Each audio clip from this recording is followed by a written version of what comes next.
Yeah. All right. So yeah, introduce yourself. Yeah, my name is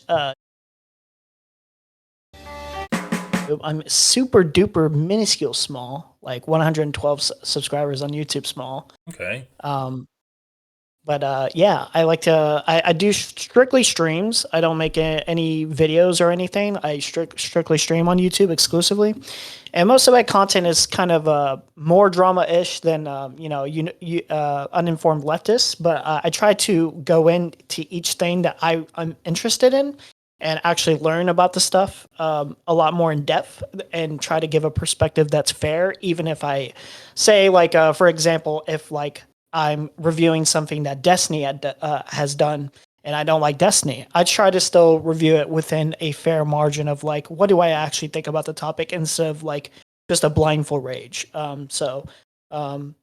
I'm an equal opportunist content creator in terms Yeah. of That's who probably I'm like the criticizing. best way to kind of go into doing drama stuff. And did you say that you do video games, or do you most are your streams like kind of reaction stuff, or like what is a general stream for you? So a general stream, like for example, it kind of depends on what I'm into because I don't do this for money. If I Hmm. made money, like cool, but like it is basically what am I into? So like for example, I did like one research stream where it was like I want to learn more about like the in-depth stuff about like trans gender and how to learn more about how to argue about that or like just learn more of like what they're going through or like whatever specific dramas going on that I'm interested in. I did go over like the 15-year-old female school shooters manifesto. I read a little bit about Oh that. yeah, how was It just kind of that? depends. Like I'm a kind of variety guy. Well, that's cool. Yeah, and like one thing that I've kind of realized is that like if you see someone like Hasan or Kyle Kalinske or other people, you're like, oh well, how can I recreate that? And essentially, like it's impossible to kind of recreate success stories that you see and get inspired by, and it's kind of up to you to just kind of forge your own path. And people are gonna watch you because you're you. They're not gonna watch you because you're Hassan or something else like that. So yeah, like having different content, I think, is a good idea in general. Yeah, my philosophy is basically like just do what I enjoy, and if people want to watch, they want to watch. Like it'll come in time or whatever. Like don't Yeah. really trip about it. Like if you're not making money, if you're not invested in terms of I need like income or whatever, then you do it as a hobby. Then if you're good enough and people are interested enough, they'll come to you in time. But otherwise, it's like just treat it as fun or just like something to invest your time in. Um, I contacted you mainly because I was more interested in learning about how to combat misinformation or what kind of reliable sources that you yourself kind of grab from to be able to not only be more knowledgeable, but when somebody's spouting off some bullshit straightforwardly, that you're able to like a little bit more quick-wittedly be like, oh yeah, I can call him on this, even when it's something like a Willie Max video. Um, Oh yeah, because you yeah, said you were looking at Willie Mack's video, right? yeah. Um, the last video that he did, which was the response to quote unquote Hassan's lies, I found myself struggling a little bit because I don't think I had the knowledge quite enough to be able to counter it quite correctly or to the extent that I'm comfortable with about the Hassan's Russian takes, like Ukraine Russian takes, and the China Tibet takes a little bit. Um, so I think where I'm a little bit paralyzed, so specifically, is within the China Tibetan takes in terms of is it technically like a true thing that there's a little bit of hypocrisy in Hassan's take? I'm not sure. Like I don't know how I feel about that. Like there's something that feels disconnected there for me when I really uh, think about that one. Right, because What was your take on that? Well, to be honest, I didn't really have a take on Hassan with Tibet, and there's kind of like, and what when I cover this like YouTube drama-y stuff where it's like, oh, this one guy said this is like, should we jump on him? Should we call him out for saying Yeah, that? It's like, well, the first thing you need to do is find out if the person actually said what they're being accused of saying. So, like with Hassan and Ethan Klein is accusing Hassan of being anti-Semitic, but then, well, not really being anti-Semitic, but creating anti-Semitism, which is essentially the same thing. Like, sure, yeah. if you're if you're creating anti-Semitism, that like, what's the difference between that and genuinely being anti? But whatever. So it's like, so is Hassan anti-Semitic? And then we can kind of analyze what he's doing there. Like, is the claim actually true? What is Hassan's claim when it comes to Israel? Is his claim that we should kill all of the Jews that live in Israel? And then the only real way to understand that is to devote time to understanding Hassan. Um, Yeah. and it's kind of like with Ethan too. When I first heard that Ethan was like calling Hassan anti-Semitic, I'm like, okay, well, is Ethan actually calling Hassan that? And I dedicated the time to watch all of Ethan's videos, and I've pretty much at least kept tabs a little bit on all of Ethan's podcasts since that first like anti-Hassan podcast. And I've devoted a lot of time to actually understanding what Ethan is saying about Hassan, and then I have an accurate picture in what Ethan's position is. And then the other thing when it comes to Tibet and stuff like that, to find out, like, obviously, first you need to understand what Hassan is saying, and then secondly, you need to understand what the hell is like going on in Tibet.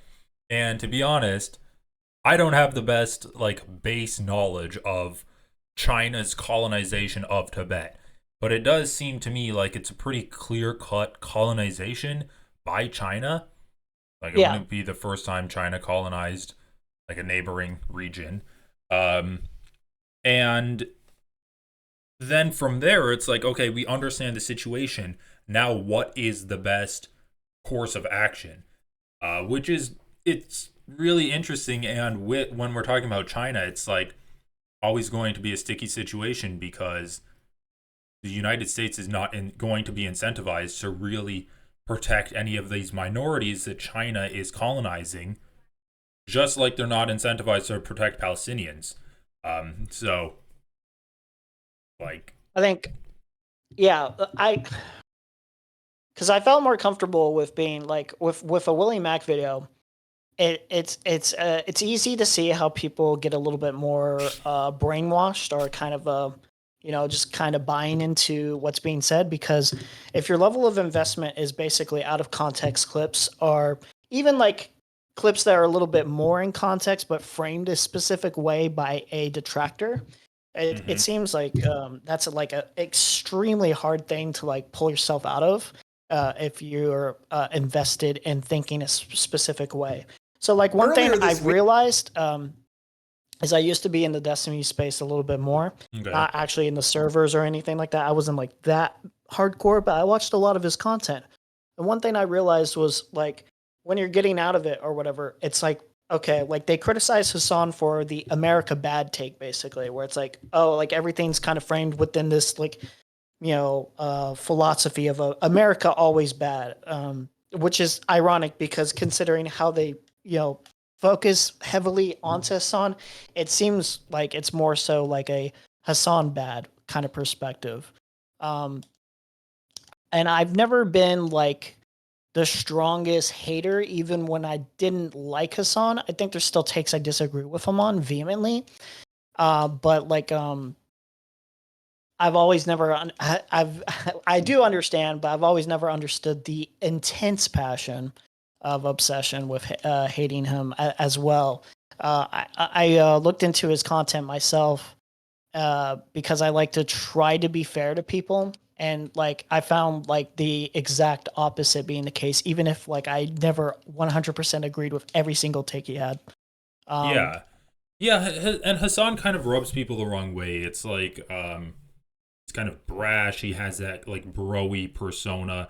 He's not kind of the most intellectual leftist, like because I know Vosh and Destiny are both like debate bro type of people, and they're like, oh, I thought through all of my arguments and I can debate it down to the minutia. And Hasan's like, I'm not gonna debate it, and I'm just gonna like, if I'm going to talk politics, I'm going to discuss it as a human being, unless there's an actual like I'm going to discuss politics with another person and treat them like they're a real human being, unless Yeah. there's actually something to be like politically gained by making this person look like a laughingstock. So, do I think Hasan would talk to Ben Shapiro the same way he talked to that kid from Cambridge? I don't think so. And like same with what's that guy's name? Christian Walker. When like everyone's like, "Oh, Hasan got wrecked in that debate with Christian Walker." Hmm. But like again, he's trying to just talk with him like a human. And then when he goes with Andrew Tate and talks with him there, he's just like making fun of him kind of the entire time. So, like, yeah, I would say Hasan has a good understanding of the purpose of debates on the political sphere, where Yeah. it's like it's kind of like that blob game where if you absorb someone else, your blob grows. And it's like if he's up against a bigger blob, then he'll try to attack it. But if he's going up against like a smaller blob, he just doesn't really care.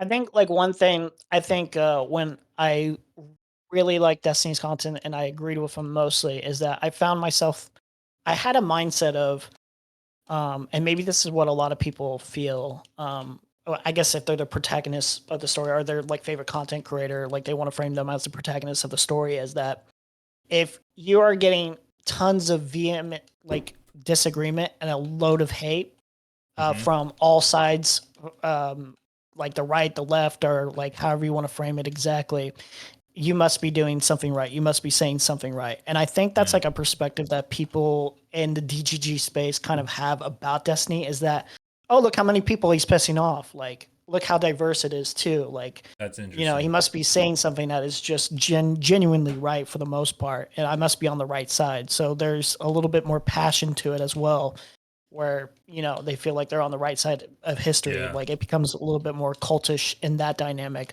While I think I noticed that Hassan is a lot more lax with like, if you agree with me, you agree with me. That's great. Like I want people to agree with me, but I don't want to treat it like a cult dynamic. I don't want to foster an environment of toxicity and like abusing that community.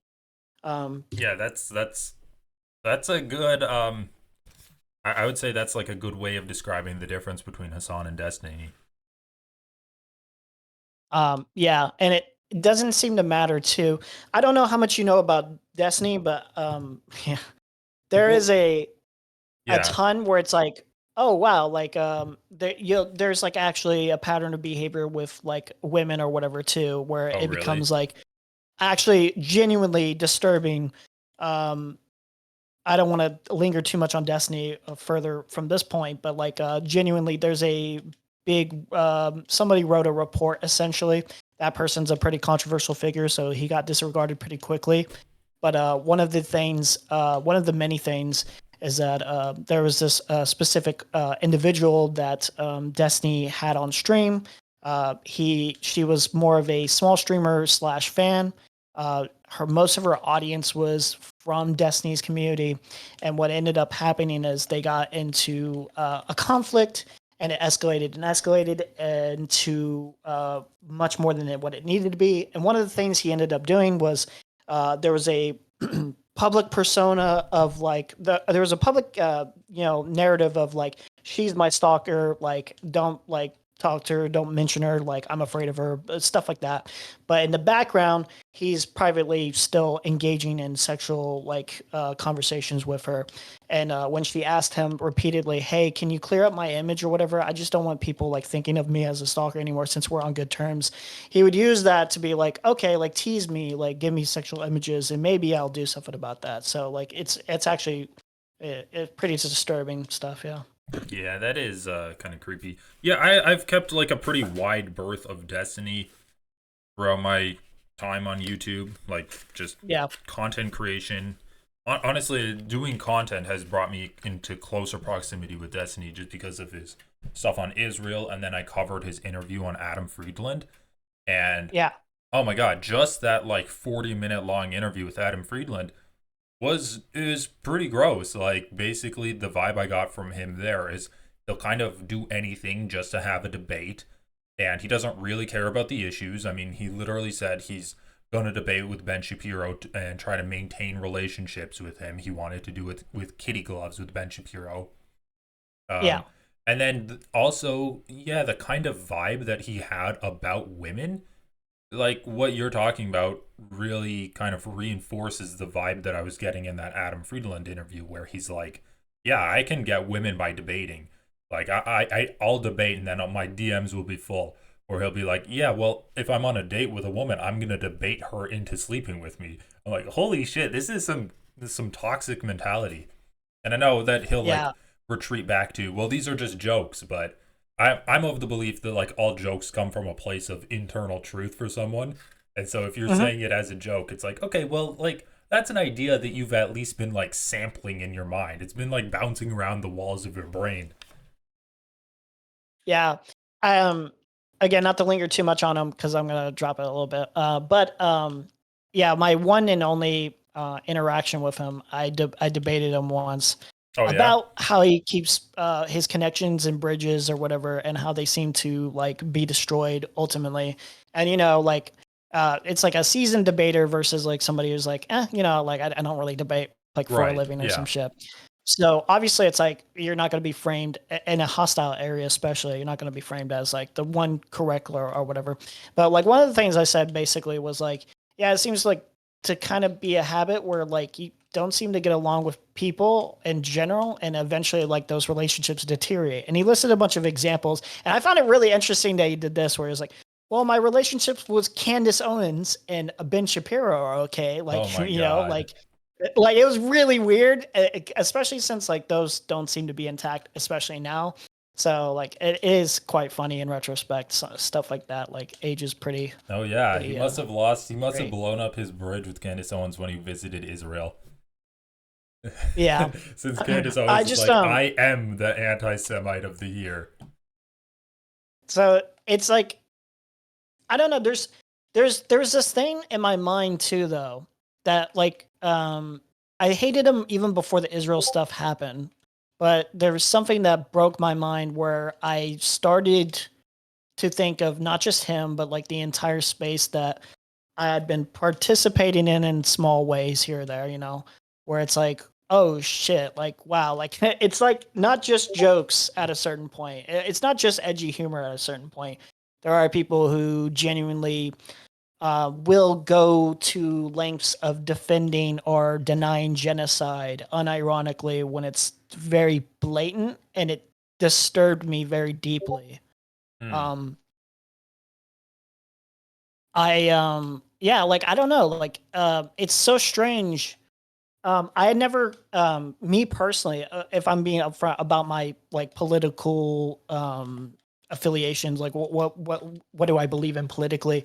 I don't pretend to have like a super in-depth knowledge enough to be feeling comfortable with saying, "Oh, I'm a liberal. Oh, I'm a leftist. Oh, I'm this, I'm that." Yeah. Um, I guess if I like lately, especially if I had to say like closer, maybe leftist. I don't know. Like, but the point is like I feel like there's this blanket statement that I have where it's like, there's basic morality things like I thought that everyone agreed upon, and it seems like people aren't really following that in the space.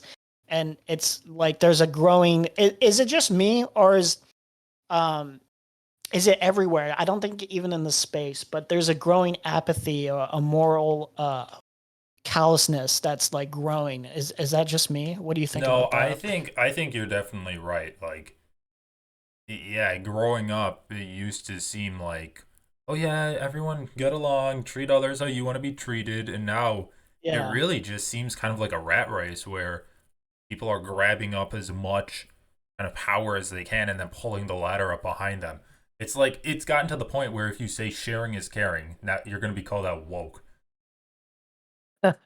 Yeah.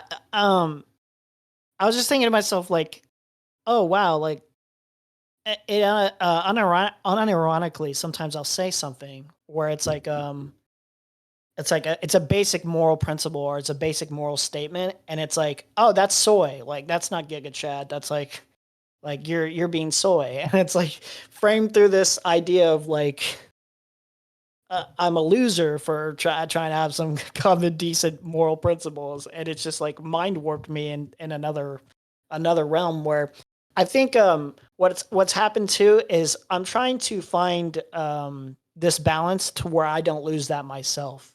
Um, Especially if you're in a space like that, like you can, it's easy to kind of get lost in the sauce of, well, everyone's doing this. Why don't I just morally deteriorate a little bit and you know start acting like them because it's like a self defense mechanism almost.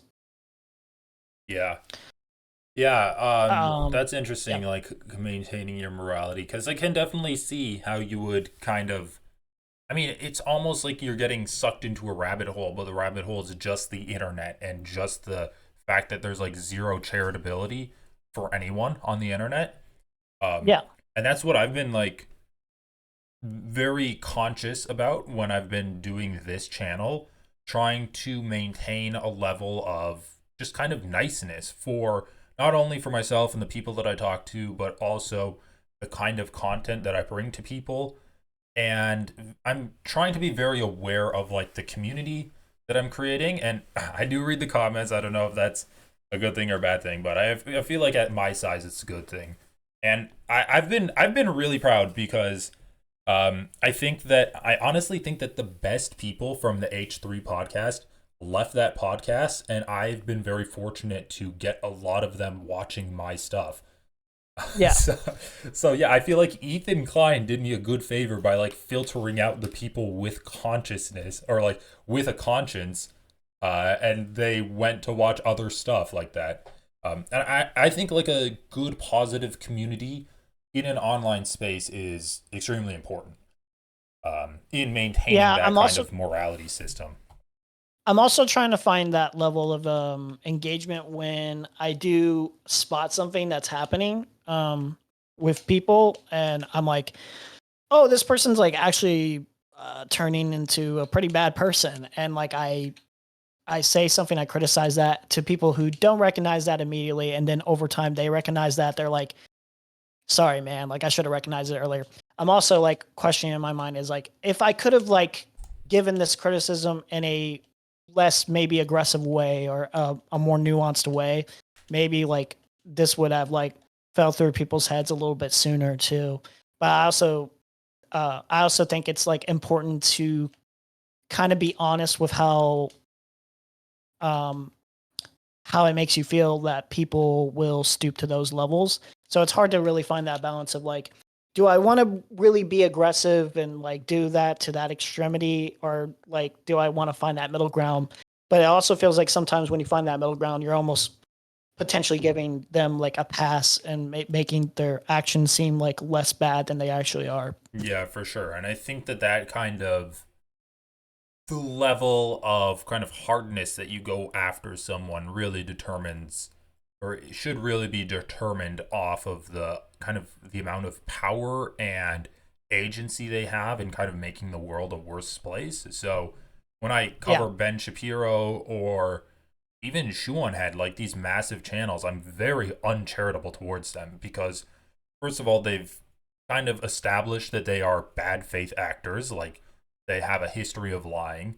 And secondly, they have a very wide reach, and you kind of need to be very harsh when you cover people like that because I don't think there's much to be gained in saying, okay, well, like I can kind of see both sides of their argument. You kind of just have to call them out for what they are, which is conservative propaganda. And yes, I'm lumping Shoe on Head in with that. I don't know if you saw my Shoe on Head videos, but her audience hates me when I talk about her. Uh, I don't know if I've seen those. I've mostly watched I think all the Ethan ones and a couple of the other ones that were more related to Palestine. I think I may have seen one shoe on hit video, but okay. yeah, yeah, that person is deeply, deeply pathetic in a lot of ways. But like, but then I was Weirdly talking. enough, that was kind of like back then. It was kind of like what interested me about Destiny's content is that it did seem like that's what he was going for at first, is to kind of show the like people that were full of shit, like bring them on, like totally like own them in the marketplace of ideas, showing that they don't actually know what the fuck they're talking about. They're usually just talking up their ass, and like it's for money essentially. But Right. But it's it's yeah. like, would Destiny ever get someone like Shoe Head on? Someone with as Back then big of he a would have. I subscriber think base. even to be fair to him, I think even today he probably would, because he does. He's every time he's ever spoken about her, he's displayed like contempt for her. So like, I mean, yeah, I if don't not think for she's anything, very it would be for content for sure. I don't think she's very intellectually honest, but like No, my she's my not. Yeah. point about Destiny is that when he has no problem ripping into extremely small content creators. And sure, if they have some bullshit that they're spewing, that's great for Destiny to call them out and like Yeah. squashing conservative channels. However, I would say Destiny calls out leftists just as much as he calls out conservatives. And when he finally does have a chance to uh, talk with a major conservative figure like Jordan Peterson, like Ben Shapiro, what does he do? He says, well, the only way I was able to talk with them was by promising that I would wear kitty gloves. It's like, okay, well, you could have lied. You could have said, oh, yeah, I'm going to be nice to them, and then gone in and ripped them to shreds. The only reason he didn't do that is because he wanted to maintain that relationship and get more views by going on their show again and again. So, Yeah, I think he even said so himself. Yeah, if I remember correctly. yeah, so like Destiny doesn't really have a problem with ripping into people unless they actually are powerful. And really, the only powerful people that he cares about are like powerful conservatives because there's no real powerful leftist people. It's like Hasan is the powerful leftist person, and Destiny's built a career targeting him. Yeah, I kind of I had a conversation. I want to get your opinion on this. Yeah, go for it. I had a conversation that turned a little bit more aggressive. I mean, overall, it wasn't the end of the world, but it was basically about how um, it was like there was a dismissal kind of. They said basically that Destiny and Hasan have like basically no impact politically, and like if you take it to the realm of do they have a impact in terms of are they going to be able to make enough of a dent to determine who's going to be the next president or something crazy like that, obviously not. But Mm-hmm. like to suggest that there's no impact of like they could potentially do movements like little canvassing things or whatever, get enough fans donating charity to specific causes, bringing out their content to like change minds and stuff like that. There's enough of an audience there for both people, especially Hasan, to make somewhat of a dent. Otherwise, people like AOC wouldn't, be like ever going on their show. Congressmen wouldn't be trying to participate in smearing Hasan as an anti-Semite with, Destiny and his audience. What is your take on the overall impact online politics, like mostly like places like that, have on politics in general? I feel like Elon made a huge dent with specific aspects of online politics. Yeah, that's a good question. Like, how valuable is the online? And I think at this point, like, it's undeniably very powerful. Um, Yeah, with like, okay, so when people talk about online space, they're usually comparing it to kind of cable news, like NBC, CNN, Fox News, stuff like that.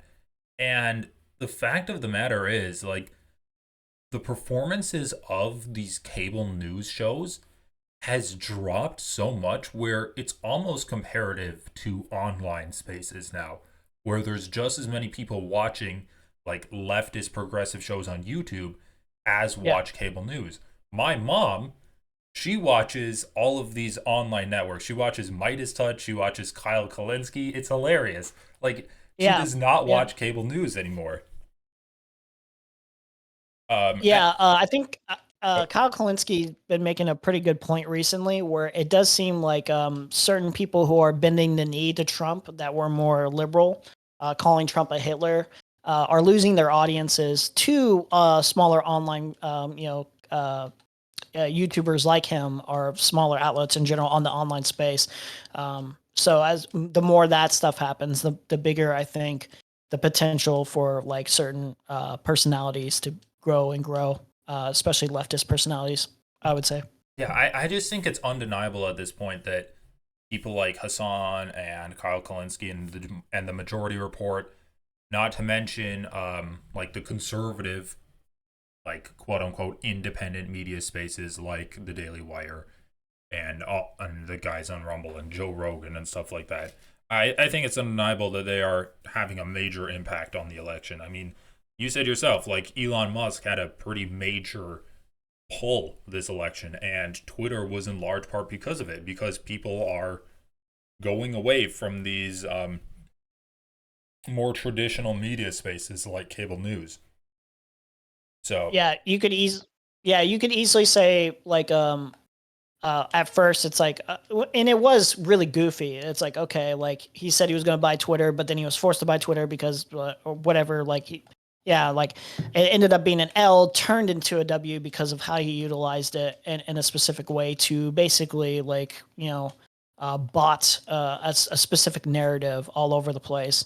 Um, and it's so that crazy. really, really helped in growing MAGA. It's crazy. It's like Elon Musk suddenly on like a flip got or a switch got flipped in his mind, and now he's like, "Oh, I can buy elections. Like, let me just do this. That's my new business. Buying elections is Elon's new business." So, he spent like what $44 billion on Twitter, or what did he say? Like 420? Was that his like meme buy? I have Or no it's like idea. Somebody, if 40 it's him, billion. immaturity, he's like the definition of immaturity. It's like 420 meme, 69 Right. Doge bullshit. Like, yeah. So he does that, and it's like, and then he spent like 150 million on the election, and his net worth has like doubled since the election. It was like an insane return on investment because he's just buying the election now. Like he's gotten so big that he can just buy elections and get his money back because of it. So yeah, that is really scary to me. And even though like maybe people are going to say that, oh yeah, well, Hasan doesn't do any on the ground organizing or anything like that, but I think the value of people like Hasan and the Majority Report and Kyle Kalinske is that they do inform people's ideas and opinions, and like they are a pretty good source of news, I would say too. So people can get their sources of news from these people, and then they can also have a good analysis of the news. And hopefully people in like everyday jobs that kind of the country is relying on them to run smoothly, like people that show up and they're in traffic control or go to the Yeah. hospital and stuff like that, like just kind of disseminating that information and kind of good politics throughout the country is a really important aspect of political change in my opinion. And yes, we definitely need also people to be on the ground and organizing. Um, but I think like just having that kind of positive reinforcement from progressive voices online is super important. And like it's only going to become more important as cable news continues to decline, as people get even more online, which is it's crazy to say, but it's like yeah, as I don't know what generation you are, but like I'm like the oldest of the Gen Z people. And like my generation's really online, but the Yeah. generation after them is even more online. Like my little cousins who's like 12 years old, he just lives all day on his iPad and stuff. And it's like, okay, I was not on my iPad at 12 years old. I was just like playing with the sticks and bricks in the backyard. I used to have a perspective of like politics or boring. Maybe I think like in retrospect, I probably had this perspective mainly because politics can be quite depressing and complicated Mm-hmm. at times. And it's like it's easier to be more invested in like your Marvel slop or your dumb like things that makes you happy in your life than seeing seeing like congressmen or like remembering the names of like what people do what and yeah blah blah blah. Oh yeah. But as time goes on, it does become more interesting, but also it's still no, it becomes more depressing than you thought it was going to be because it's like, oh, what? Like, wait, hold on, really? Like these people are in charge? Are you fucking? Like I thought we had a little bit of more competence, like just a tiny bit. Really? Are you serious? There's actually somebody who thinks like Jewish space lasers. Like, what is going on? Right. No, um, yeah, it's like it's one of these things where you look at it or you grow up and you're like, "Oh, politics, it's simple, just like or it's like, okay, yeah, just have the government run smoothly. It should like you grow up and you're like, these are the three branches of government. This is how it works. There's like the state level, the federal level, and you're like, okay. And then you're like, wait a yeah. second, this is extremely complicated. What side should I be on? It's so nuanced. And then you're like, wait a second. One one political party wants to give free lunches to kids. The other half wants to ban giving free lunches to kids. It's not actually that complicated who I should support. But It's like unironically the meme is like real too, where it's like we just care about money. It's like oligarchs, like what the fuck? Holy shit! Like these people actually have way more control than I initially thought, and it's like yeah, mind breaking. it's And scary. it's also this weird perspective where it's like this unironic like destiny attitude where it's like the cuck attitude where it's like you know the MAGA right will basically be like, you know, the problem is like immigrants or LGBTQ, like they're part of the problem of like what's going on in our like shitty lives right now, like why we can't afford healthcare and shit like that, or like basic necessities. Um, and it's like, no, dude, like you guys are worshiping the people who are causing those problems for you, are a contributor to it at the very least. Like I don't. It's like 2 + 2 = 4, and somehow it's like, no, it equals fucking 59 or something. I don't know. Yeah. Yeah, yeah, and it is definitely an issue. Like just getting people to vote for their interests is it's concerning that it's like the Republicans are this bad and they still just won an election that a lot of people are considering a landslide. So like I definitely want to commend you on starting your YouTube channel. Like that's kind of why I started my YouTube channel. Um, I think it is important to have people like pushing progressive ideas, not even necessarily saying, okay, call your senator, tell them to vote for this bill, or being that explicit about it, but just being like, yeah, I think gay people shouldn't get burned alive. I think that we shouldn't deport every like brown person we see, whether they're here legally or not. Just like Yeah. saying that, and even that at this point does feel a little bit brave. Like there's a few apolitical YouTubers I watch, and whenever they mention like a gay person or something, they'll always get like conservative trolls and they're like, okay, I gotta ban this person. Like it's crazy how rabid conservatives are right now at this point in time.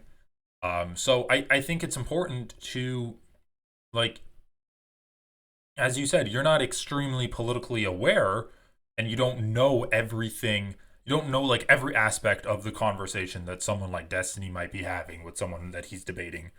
But that's a still like just because you have like this basic morality of like let's kind of treat people like real human beings and not be prejudiced against them.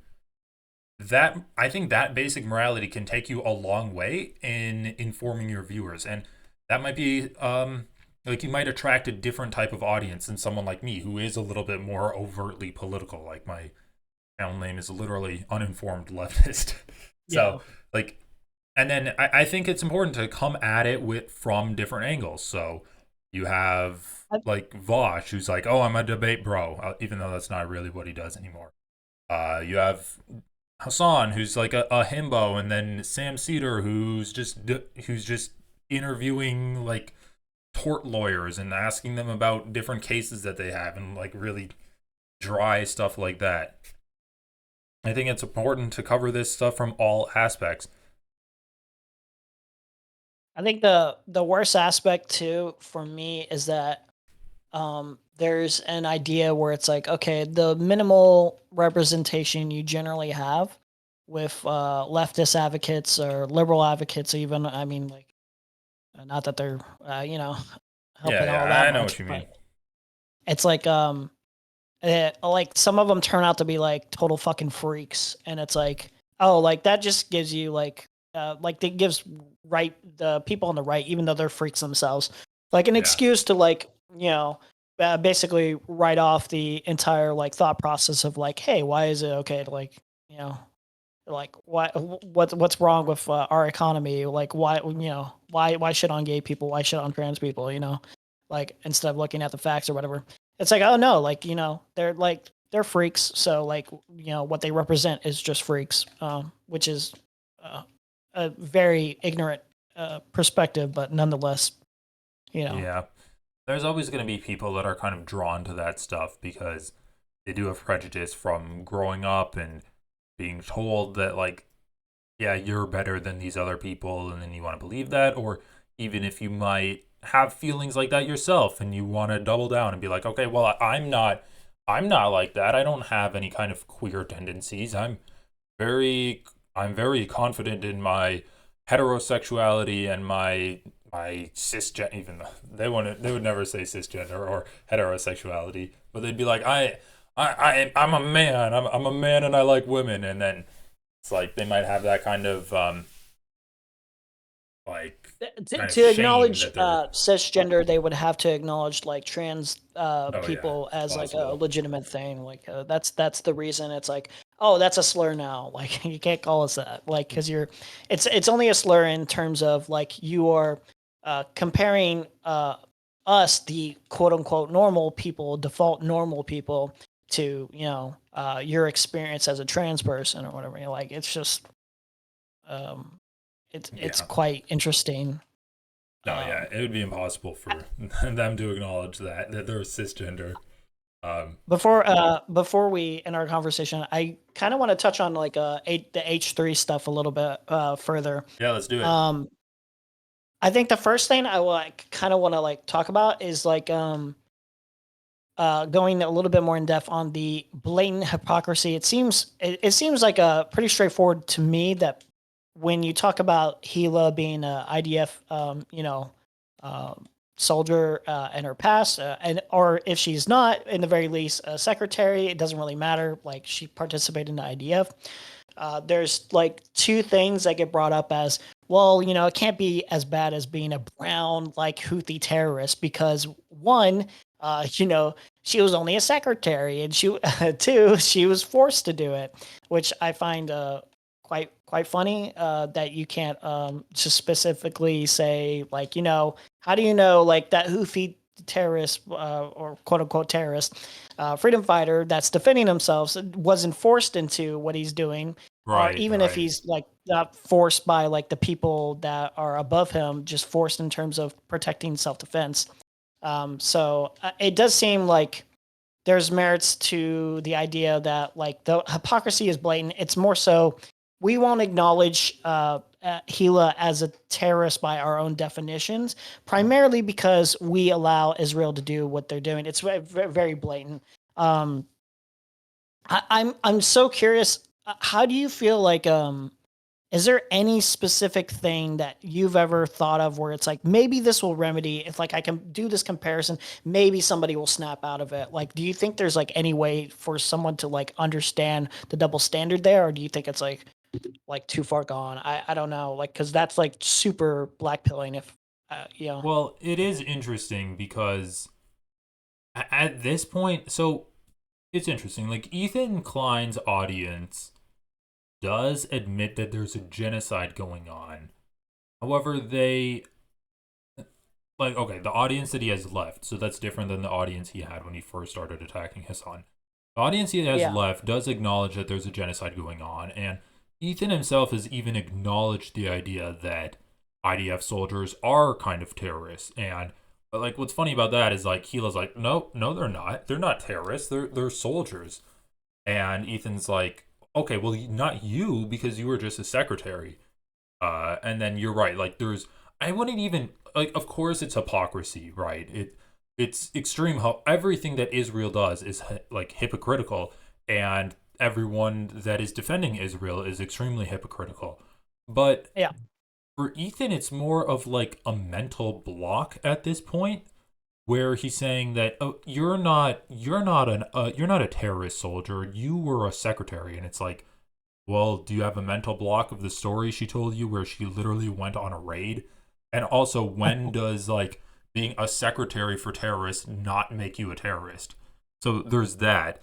I mean, of course, if we use the colloquial definition of terrorism, it would essentially be like enemies of the United States. So according to the U.S., like Israel is not a terrorist state because if we're going based off of the objective definition of terrorism, the United States would be the biggest terrorist state. But anyway, that's Sure, neither yeah. here nor there. It's just interesting because like hypocrisy is kind of like the lowest form of argumentation, and to be honest, I don't know what you can say to someone that is still a fan of Ethan and still defending him on what he says about Israel and Palestine and Hasan. Because at this point, Ethan isn't saying anything coherent about Israel and Palestine. I've been watching him Yeah, now for the better kind of part of scattered brain. no, yeah, it's completely scatterbrained, and he started off attacking Hasan on his like he's being too active. His activism is going too hard against Israel, and it's like becoming anti-Semitic according to Ethan. But then since then, he's added so much stuff to attack Hasan, and he's basically just like doing a character assassination on Hasan. And I think Yeah. that really takes out kind of all of the structure and kind of all of the goodwill that Ethan has for his like kind of defense of Israel comments or his defense of Israel arguments. It's like if you really wanted to defend Israel, why have you spent the better part of like the last quarter of the year of 2024 attacking Hasan for his bro tips, like his old bro tips videos that he did? Or why are you attacking him for not explicitly endorsing Kamala Harris? Like it's so weird. If your main issue is that he's creating anti-Semitism, why are you talking about him on Ukraine? Or why are you saying that he's always had weird views? That's why I never should have done a podcast with him in the first place. When he'll fluctuate back and forth between saying that Hasan is my dear friend and Hasan's a scumbag who I regret ever associating with at all. Um, so yeah, I I like think, Ethan's arguments don't have any real weight behind them at this point, yeah. and I think the people that are still watching him are kind of like there's definitely people that are watching him just for the fun of it. But people that are watching him and taking his side, not only taking his side unconditionally, but taking his side unconditionally and then repeating his talking points and using them to attack people like Hasan or attack other people on the left that are being Yeah. pro-Palestinian.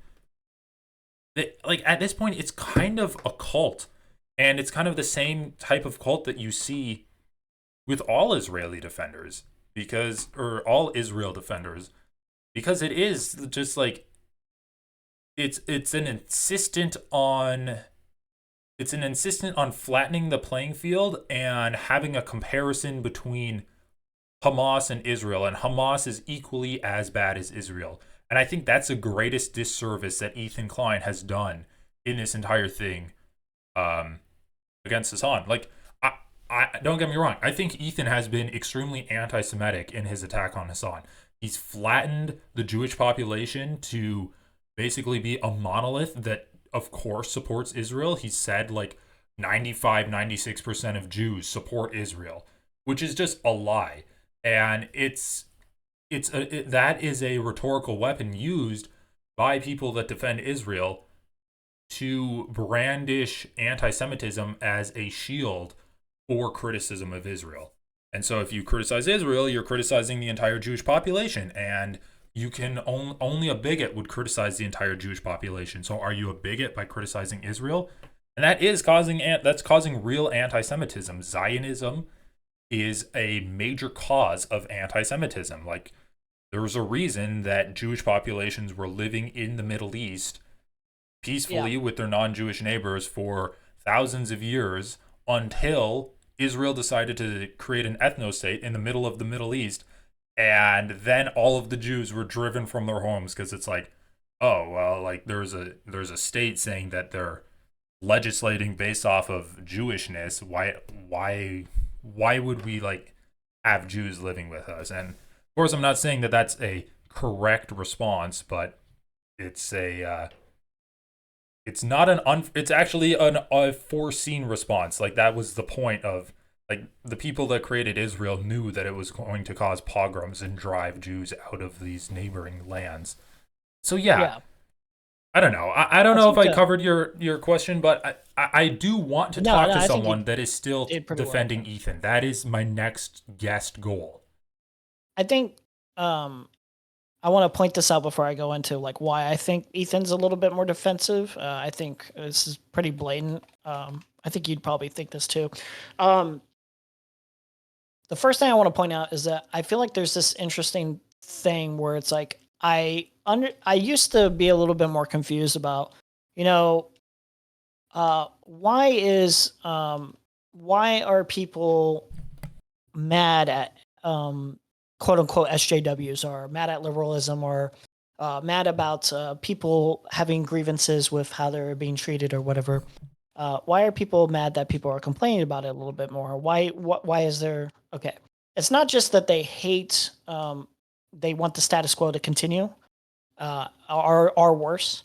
It's that they're also agitated that there's progressive things happening because people are making it known, um, and I think they view that as a weapon, what they would call victimhood, like the victimhood mentality of portraying like themselves as victims, righteously or not. And so, what would happen is, uh, to fulfill their goals, white supremacists, the right will use ways of trying to portray themselves as victims, like Richard Spencer, basically being like, we're probably getting, genocided, like over time, like a lot of black people are, mating with our white women or whatever, and white people will be like, we just want the white majority. So there's Mm-hmm. a victimhood mentality of like, we just want like white people to be okay. So I think there's a powerful thing happening too with uh, being able to utilize the Jewish experience of being in a Holocaust back then, using that as kind of an excuse of, okay, never again. So we can use that excuse to the lengths of like being able to perfectly craft ourselves as victims no matter what, even when we're doing like horrific fucking things to Right. like Palestinian people It's a or way to even people. justify your actions. Yeah, yeah, yeah. Um, it's a powerful tool, and you see this actually with Ethan's actions, although it's not really working because of the audience he had. It's like he didn't understand his audience clearly, or I think he understood, but he was, I guess, willing to make the sacrifice. Whatever. Like his perspective is victimhood. He wants to project victimhood, and he wants to utilize that as a weapon. And I think there's an emotional attachment. I do think like to some degree he's like, okay, like I think what's wrong, it's wrong what's happening to the Palestinian people, but not at the expense of his comfort and at the Israeli people's comfort.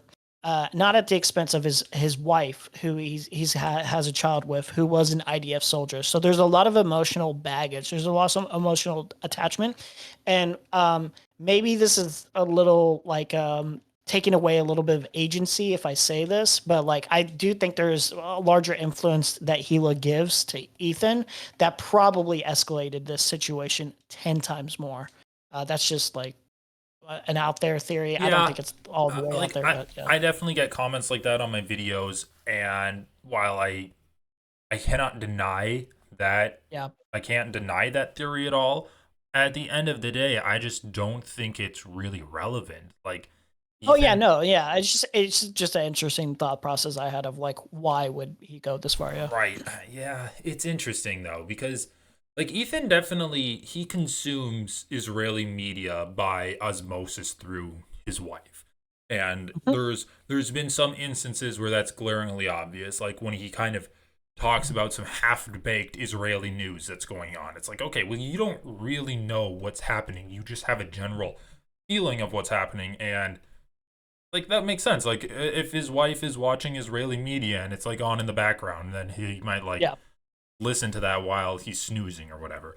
But at the end of the day, I don't think that's really informed his opinion on Israel. Like Ethan's opinion on Israel Mhm. is that it should be an ethno state, and sees that as he Yeah. sees that as like kind of a last line of defense for Jews, like in the entire world, and like maybe that is his view based off of his wife, but I think that Ethan did move to Israel, and he got brainwashed like a bunch of other people that grew up thinking Israel is like the bastion of peace and prosperity and democracy in the Middle East. And it is kind of the Jews that brought civilization onto this region of the world.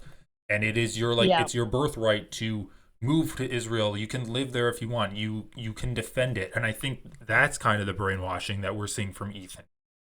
That's a way to get people invested, like I think I can't recall the specifics, but they would have like hey, like you can come in here and like, be my cat's on my desk. Funny guy. Um and then they would try to, court basically. Um and yeah, it's just it's an interesting kind of tactic to get people are Jewish a little bit more invested in Israel as a homeland. Um, and I think Ethan was one of those people for sure. Yeah. Yeah. And then to go back to your question, like where to get good information on stuff.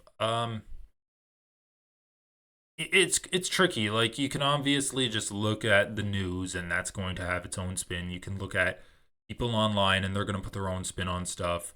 I Yeah, think like one good I think that like one good way to have an understanding about something is to just read books on the subject and like do research on the books that you want to read on Israel, and whatever subject you're interested in, and try to find like read the reviews of the books, read book critics, and try to find the one that has the best reviews because even if that book ends up being wrong, if it is highly rated, that's going to have information in it that kind of the public has digested and accepted as fact.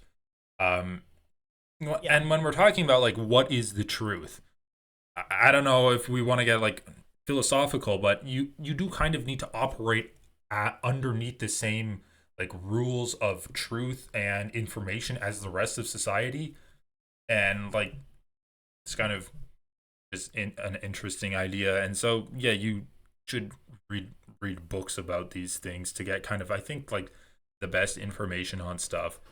Um, yeah, and then yeah. just I had started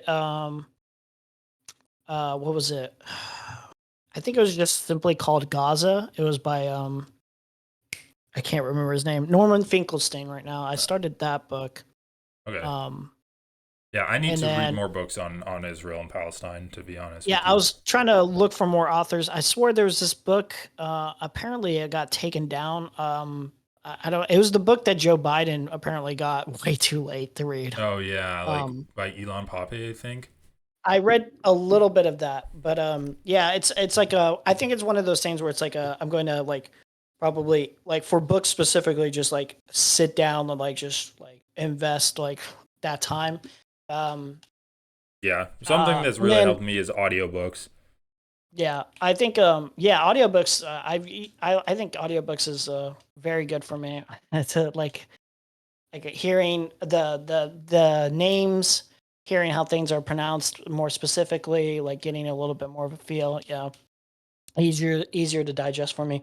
Um, One of the things I had like an argument with somebody, and they were basically suggesting that social media taints your perspective, and kind of makes you disoriented, which um, I don't necessarily disagree with entirely, but there was an important aspect where I said, okay, so what's a good way of learning about this stuff? You know, aside from like books and, like general like articles, he was like, look at specific news media outlets. And um, the concern came from like, not that you can't find factual information from news media outlets, but there obviously has been examples in the past where, there are certain outlets that describe Palestinian deaths as, more of a inconvenience or an accident or something to take away Mm-hmm. from the like intention and tragedy, the real horror of what happened to them.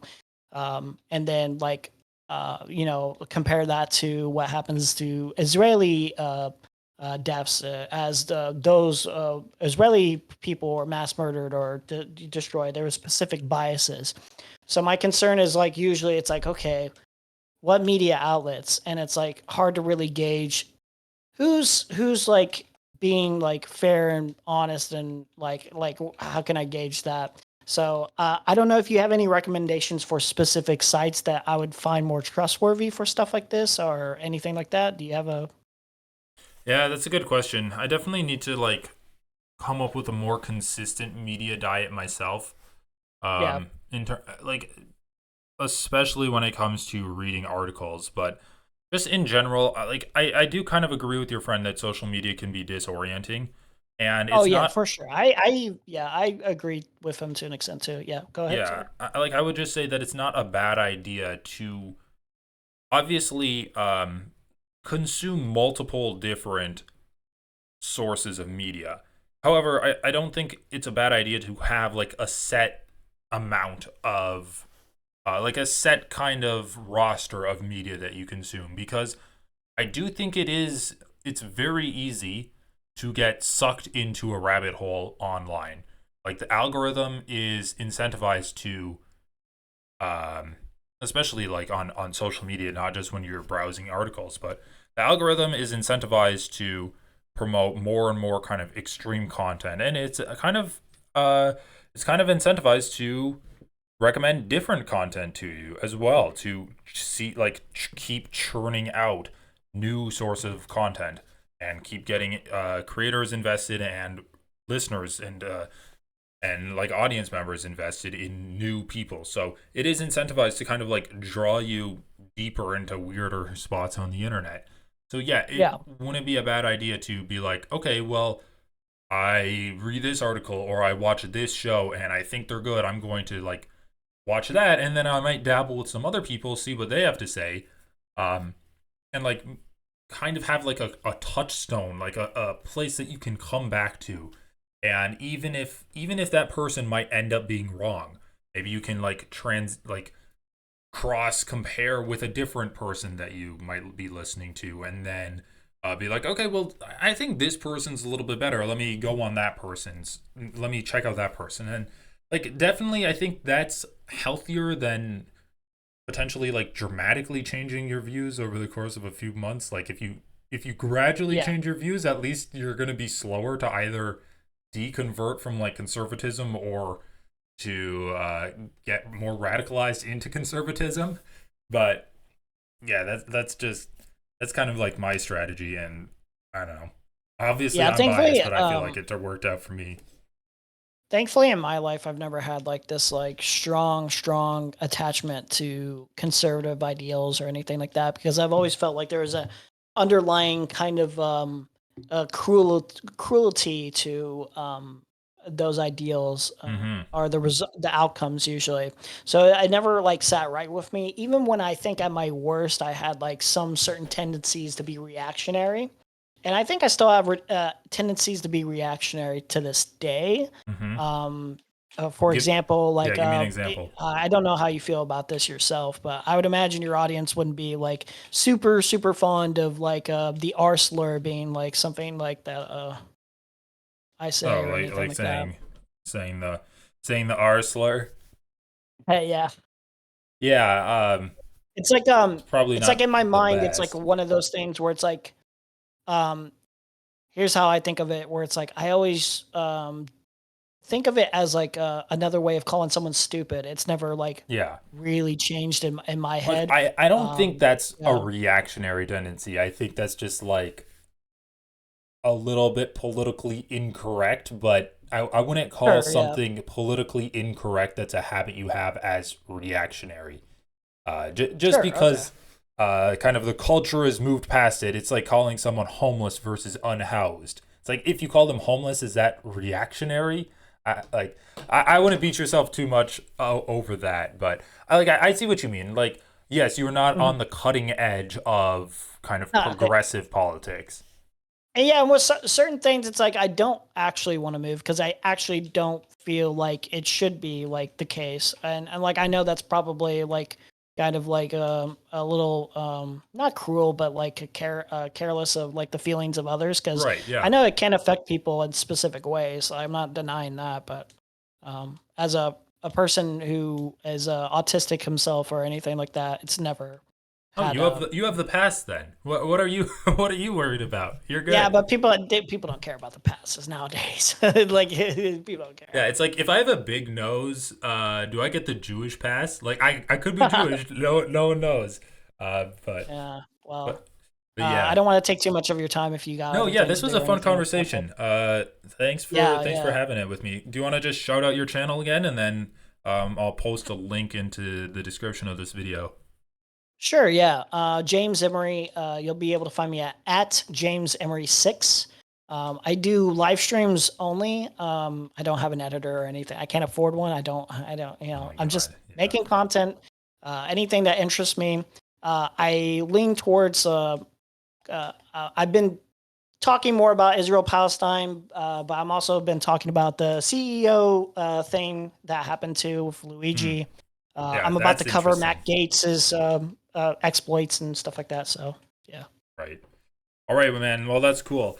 And yeah, don't. One thing that I've been wanting to do with everyone that I've been interviewing is like making like trying to build a network of people that would be down to do non-political content too, oh yeah, and yeah, yeah. stuff like that. So like video games, just like chatting too, stuff like that. So yeah, we'll keep in touch over Discord. You know what's one game? What's one game that would be cool eventually in time is that it's harder for me apparently to find people who want to play it like and have actual like live streams that would actually be fun to watch for other people. Is Among Us is Hmm. a good game I've never for played stuff it, like but that. I've heard It's good pretty fun. things. Yeah. All right, man. Well, thanks for stopping by, and I really appreciate you checking out my channel. It means a lot to me to um, hear how much you've been enjoying my coverage of the Yeah, no, H3 I breakdown and appreciate stuff. the content. Like I came here as a fan first instead of a just a fellow content creator. All right, sweet. Well, I'll see you later. Thanks for stopping by. Later, man. Have a good one. Yeah, you Thanks. too.